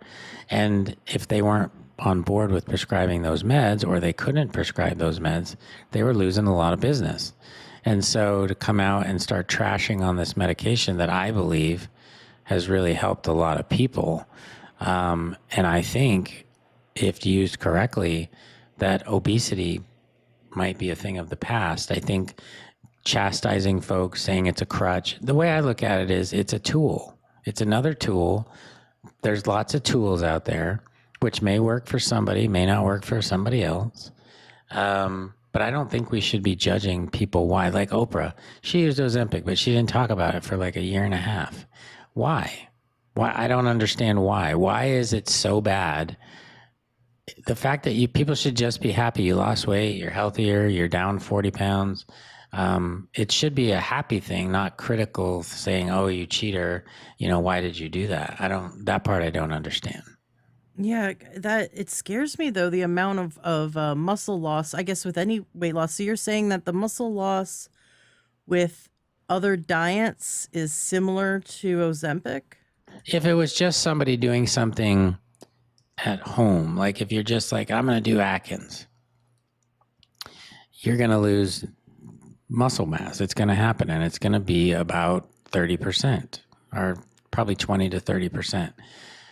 The thing is, though, you can, if you hired like a trainer, health coach, somebody that could help you with your food and then with your weights, and you were on testosterone, yeah, you wouldn't lose maybe half of that.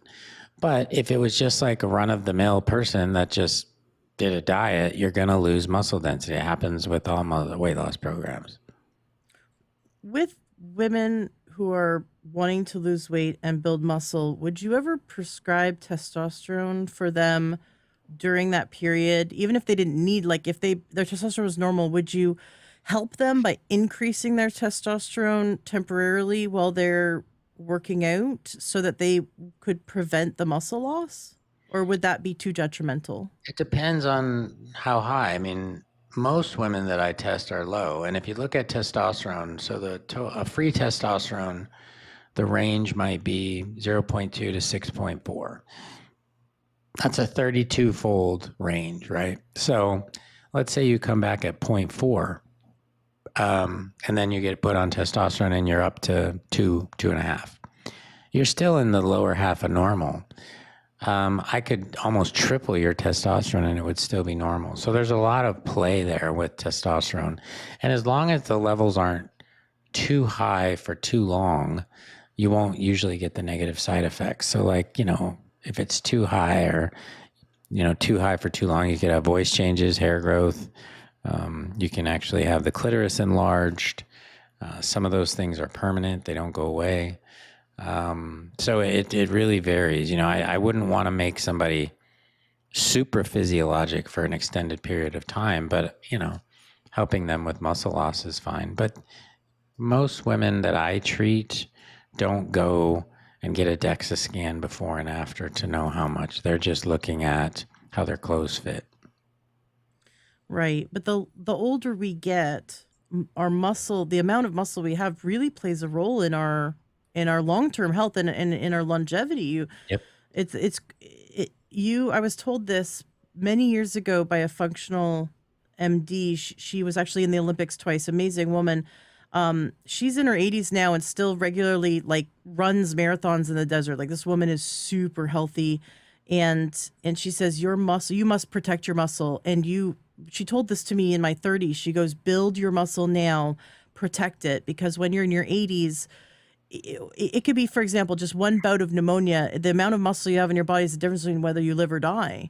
And your strength is so important when you get into your 80s if you're to prevent a fall, right? It's a difference between whether you're going to be cycling and walking or whether you're going to be in a walker or worse, bedridden. And that just the idea that we would lose so much muscle with a drug, but like you said, it could also be with other extreme diets where there's a great calorie deficit. And of course, we want to help people gain balance and lose weight healthfully. Yeah, that's interesting though, that you're saying that, in certain circumstances, like taking the GLP-1 protocol, getting to a healthier weight, and while also doing everything you can to protect your muscle, doesn't have a long-term negative side effects, because people have been using it for years. Well, I mean, we have data on diabetics. The problem is diabetics have other health concerns. So are we going to know, because of the millions and millions of people that are now using this stuff? And, I saw another podcast where this person's microdosing now. People just make stuff up. And so I don't know what, if people are getting the right doses or if they're getting legitimate product, because, there's generics out there now and there's compounding pharmacies. And so it's one of those things where it's hard to tell because, people are using all kinds of stuff now. Should they be on it for years and years? Probably not. My goal is to just get their weight down and then wean them off the medication. But you also have to look at it like, what if they were pre-diabetic, or what if they had high cholesterol, high blood pressure, and you now have a system where they've lost 35 pounds and their cholesterol is better. They're off all their blood pressure meds. I mean, yeah, they lost a little bit of muscle density, but maybe they're going to live longer because their heart is healthier. Yeah, there's other metrics that you're looking at. Yeah. Have you seen anything natural. I know of course we're going to question everything and be suspicious of natural products in the market that make health claims. But I've seen interesting information around allulose that it increases GLP-1. Have you seen anything like natural or something healthy for the gut that increases GLP-1 in the body that you would say is worth looking into? I have not, no. But like I said, this area is so new. Um, Allulose has some activation con- uh, constructs in the neurons in your brain, and those neurons respond to GLP 1s. So, what it's thought is that allulose can potentiate the ability of GLP 1 to activate neurons in the brain. But that would be the only thing I could think of there, is that it wouldn't help you like lose weight, but it might help brain function. And that's the other thing too. It's like, with more weight comes more inflammation, Alzheimer's, all kinds of stuff. So I think there's a lot of potential issues with GLP-1s. I mean, we may find that, yeah, certain probiotics can help GLP-1 production. I just think we're so early on in the process. I do feel like what they're finding with these GLP-1s too is there's people that are quitting gambling, drinking. There's Mm. a lot of weirdness around addictive behaviors that might be, because that's what I've noticed with GLP-1s is that it does, curbs your appetite a little bit, but it also gives you the ability to think differently about food. You just like you're not like feeling the need to like eat everything in sight, but you also can say, okay, I'm standing at the fridge. It's 10 o'clock at night. I want ice cream. Are you hungry? No, just want it. Okay. Sorry about that. And then it's like, okay, well, can you do 2 tablespoons or do you need to eat the whole container? I think I can do 2 tablespoons. So you end up, whereas before I didn't even have that discussion. To me now, it gives me the ability to think it through, And then Mm. by the time I've done that, I don't want it anymore anyway. I kind of like talk myself out of it. Mm-hmm. And I can't tell you how many women that I see who, during COVID and whatnot would have 2, 3 glasses of wine a night. And basically that's probably 600 calories. Not to mention the alcohol is not good for you, but they stopped drinking because they just weren't even thinking about it anymore. And so it's one of those things where, I think it's going to make a lot of big differences in different ways if we could just get past the negativity on it. And if we can also create a system that protects the muscle loss as much as possible, like you Yeah, and said, I there's think that's, there's going to be other peptides out there like BPC 157 and maybe some others that we could. The problem with peptides is they're not regulated, and so we can't know for sure if you're getting a good product, and then the government comes in and shuts them down. And don't think for a minute though there isn't a company that's already looking at that. I guarantee you somebody's going to come out with something that can spare the muscle density, or they'll combine it with testosterone or something like that. I just usually, if the women that I have on GLPs, I usually also have on testosterone. mm-hmm. And like you said, some kind of nutritionist, health coach, guiding them with a healthy diet and a going to the gym, doing weights, because the only way to build muscle is to stress the muscle. So you gotta get the weights in, but do it even if you start with bands, right? Do it in a way that you're not gonna injure yourself. That the most common thing is people injure themselves within a month of joining a gym because they're using the weights too much, too long, too hard, whatever they're doing, they're not doing it correctly. Yeah. And that's why it really is worth it to start slow, build up. I just talked to a doctor yesterday about this. He says it takes 6 months before your tendons and ligaments get strong enough because you're every time you go to the gym, you're strengthening them as well. And it just takes longer for the body, especially the older we get, to adapt to our new fitness level. So it's best to get some kind of fitness in every day, even if it's 20 minutes, just some kind of fitness in every day, because we atrophy. And that is the scary thing, is our culture is conducive to atrophy, right? We just video gaming, Netflix binging, driving everywhere, we atrophy. And if you're not using it, you're losing it. So get in the gym or go for a walk. Just do gentle daily and progressively, slowly build the difficulty up. But I am so one of those people that goes in guns blazing, doing the hardest exercise and then injure myself, right? And then I'm out for 6 weeks. Like, what?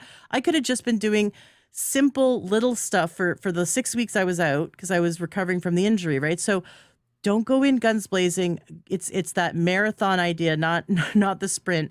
Every day, get some kind of movement, slowly increase the weights, and then after you're used to it, then do the stronger stuff. But building the muscle is strength, is using the muscle, right? So we got to use it. You have a book, and this book looks fascinating, the Hormone Balance Bible. Tell us about it.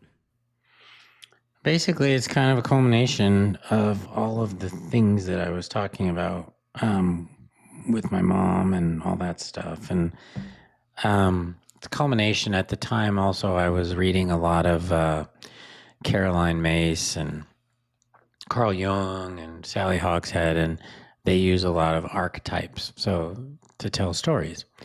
And basically, when you write a book, you kind of you have to show the problem, and then you have to fix the problem. Well, I found that if I talk to women about low testosterone, they would get it to a certain degree. But then if I started telling stories, because, I'd sat with 40,000 women and I listen and I love stories. And so what I noticed was similar threads. And so what I did was I came up with these 12 most common hormone imbalances and I put them into archetypes. So low testosterone would be the nun. High estrogen would be the queen. Low thyroid is the underdog. And the book talks about these imbalances in a way that makes it easier to understand. So like I would notice that a lot of women, when I would tell them these stories, would just start nodding. Yep, that's me. Or crying because, oh my God, you're the first person that's ever put it into words. And it was funny because it wasn't me. It was just all these other women I had listened to.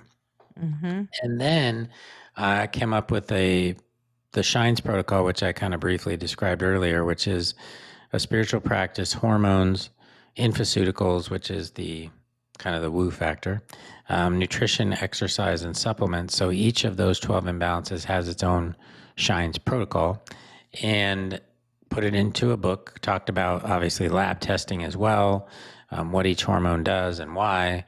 And, it ended up being, I don't know, 500 pages, but it's a lot of information. It's kind of a reference. And yeah, it's a culmination of all these years where I was learning all this new stuff. That is so cool. I love that you gave each persona life so that we could identify and go, wow, like I get it. Like that makes Yeah. sense. Um, Well, and I what's feel that's how I connected people to it. They just got it. It was like light bulbs. and where can we go to buy your book, The Hormone Balance Bible?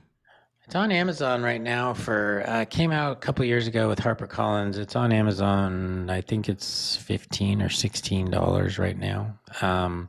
You can also find me on Instagram. I post there sometimes twice a day, usually topic of the day. I also have a great YouTube channel where I do a YouTube live every day, talk about different hormones imbalances. And what I find fascinating was I had no idea, but the demographic of women, the majority that are on TikTok are over 65. What? It's fascinating. Yeah, for me, for my group. Right. I did a post 2 months ago about a study that had come out that showed women that are over the age of 65 that were on estradiol had lower rates of lung, colon, and breast cancer. They had less dementia and they had less morbidity by 19%. And this was a study of 10 million women. And I mean, it went like, I've never had something go viral in my life. And that one had like almost 300,000 views and just crazy. And it just showed me the power of the internet. You know, I mean, Mm-hmm. there's so many people out there looking, and women especially, because they're getting gaslighted all the time. You know, oh, you're too young. Oh, you're too old. We don't, testing is stupid. You know, so many things that you're told, and all women want is help and an answer. They just want to get back to their lives, you know? So do you teach through your Instagram lives? Do you teach women how to stop getting gaslit by their gynecologist, by their medical doctors? I'm starting to get a little bit more into that aspect of it in the sense that, yeah, because I have this thing that I hate called lazy medicine, which is where doctors will just say stuff to get you out of their office. Like, oh, I don't do lab testing. Hormones fluctuate all the time. Well, that's a fancy way of saying just I don't want to deal with it. Get out, because they just don't want to look at the labs and whatnot, and that's fine. That's their choice. But usually, right now it's just being persistent. And I've had women ask me all the time, how do I get a doctor to do this? You don't get a doctor to do anything. If they're not going to do it, then you have to find someone else. Mm-hmm. And so that's not your job. Your job is not to change their mind. Your job is to get what you want. And there are people out there like me that order stuff all the time and that do hormones and that are educated. It's just a matter of finding that person, which can be difficult. But the beautiful thing now is since COVID, we can get licensed in multiple states so that we can do telemedicine. So I'm licensed in like 27 states. And so I can see women across the country. Interesting. Now you have two websites. One of them is for people to book appointments, and then other is for just some more great information. You want to tell us about your websites? So my website, Dr. Shawn Tassone, DrShawNTASSONE, is basically if you want to make an appointment. It just kind of gives generalized information. TassoneMD.com is my kind of fun website that's got the book. It's got the quiz on there if you're bored and you want to find kind of if you don't want to get your labs tested and it's midnight and you're bored, tassonemd.com/quiz. Obviously, I'm going to ask for your email, but you'll get an answer. You'll get one of those 12 archetypes. And at least it gives you an idea of where to start. Nothing is obviously as good as labs, but I can't tell you how many times I've had women tell me how accurate they felt the test was. So I'm proud of it. I think it's a great quiz and something that can certainly, open your eyes to certain things for sure. Is there ever a chance they get the "You're perfect, there's nothing wrong with you" No, as an answer? not unless you answered every question that you didn't have a problem, but I guess then you wouldn't be taking the quiz in the first place. Right. Yeah. You're great. Go home. Um, and you have a podcast, Confessions of a Male Gynecologist. I just love the title. How did you come up with that? I don't know. I guess, you always try to think of things that are a little bit off or edgy. And um, I also am acutely aware because I'm reminded daily of the fact that I'm a man in a woman's world. And 75% of OBGYNs now, I think, are females, but so we're a dying breed. And you get people all the time, no uterus, no choice, no opinion, blah blah blah. And I just found that to be somewhat, I get it. I know where it comes from and I understand it. But to negate all of my, the 50,000 women that I've sat with, because I have learned from that. And not to mention the training and all that. But I think I was looking for something to kind of be a little cheeky and Yeah. kind of allude to the fact that I am a guy and maybe I know some things you don't. Well, you have to work. I mean, to be a good male gynecologist, you have to actually work harder because you don't have a uterus. You don't have a female cycle. Like you haven't experienced it. So you do have to, in some ways, to be a good one, you have to work harder as a man to be a good gynecologist. And also I think you do have an interesting perspective because you haven't lived in it, so that you really have to listen and be present. I mean, to be a good one, which sounds like you're a good one. So I wouldn't throw away all the male gynecologists. No, I I tell feel you what, there's a lot of something I don't do that I couldn't do that I've seen women do. Um, I've seen women say stuff like, "Oh, she says she has a bad period. I have a bad period. She thinks she has a bad period." I mean, okay, you tell me your period hurts. I'm like, okay, I get it. I can't compare it, and I wouldn't because I can't. But I think it can go both ways too. You mm, know, if the female thinks you're a complainer, I mean, I don't think that because I don't have anything to compare it to. Also, the flip side of that is that proverbial N of one. Just because your uterus, and it doesn't mean that. doesn't mean other ones. Yep. Yeah. So it's the Yep. same argument. It's like, well, you're not her, so you don't have a choice. And it's kind of an interesting concept, but I mean, for the most part, I don't have to be a woman to understand that perimenopause and menopause sucks and that you're having issues with sleep. I mean, sure. I can do it, but yeah, I get it. I understand it. Well, I'm intrigued, and I know my listeners will be as well, to check out your podcast, Confessions of a Male Gynecologist. It Thanks, it does sound intriguing, and you're kind of edgy, so that's fun. Reggie. Uh, you are. You're kind of edgy. You could be like, I don't know, the male gynecologist Joe Rogan. You could, Oh yeah, that'd be cool. yeah, I think you could do it. You sit there I with a like cigar, right? I I can't like believe he that. does I that. would Yeah, actually do that. I would do that you should. if You I should didn't get on think it his was. show. If You've I you've didn't got the think that. edge. Well, we're in Austin, but I don't think I'm on Joe's radar. Not yet. You No, watch. With a podcast like that, Confessions of a Male Gynecologist, I we think you shall. could do it.